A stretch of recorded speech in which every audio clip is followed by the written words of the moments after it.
Welcome to Mechanic. Today we have a 2016 Mercedes Metris here. It's got the 2.0 liter motor in it, and it's a turbo. And we're going to go, have our code reader hooked up to it, the UCAN-2, to be able to read some codes. We have a check engine light on, and we're going to see what that engine light is on for, and then be able to replace the sensor or do some diagnostic.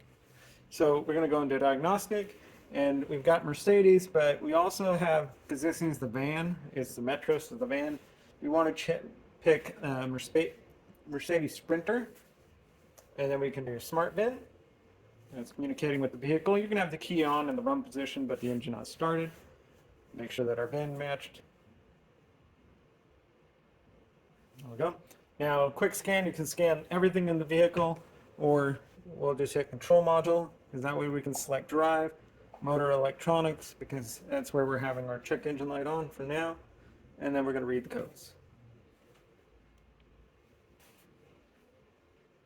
There we go. So this is what we're looking at: P119012, stored current, sensor intake, air valve, has a short circuit positive, or that maybe the sensor has gone bad. Now, we can see that these change a little bit, stored in current, so potentially this has something to do with the other one, but we'll go over that.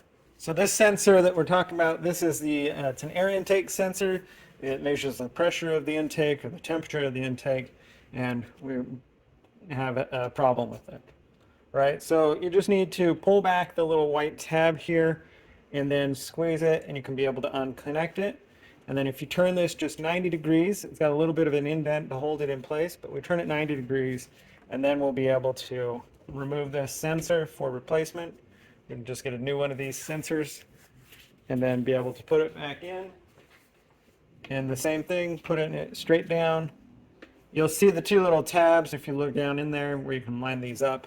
Put that in, twist it to lock it into place, and then being able to reconnect the electrical connector, and that would be how you'd replace that. Now, you could have a problem with the sensor itself, or something with the wire maybe going bad, or maybe you've got a major leak into the intake system, and so those are some other things that you may need to check out if you've replaced the sensor and you still have any issue with it.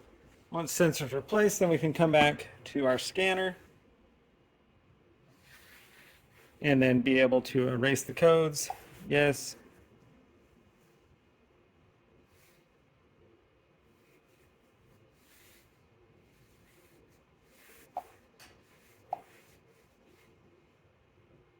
Okay, so it's kind of stored. We still have this one that we'll have to diagnose another second. And then when you're done there, then of course you'd be able to start your vehicle, run it, go through a few cycles to make sure that that same code doesn't come back on. Thanks for watching Mechanic, where you can be the mechanic.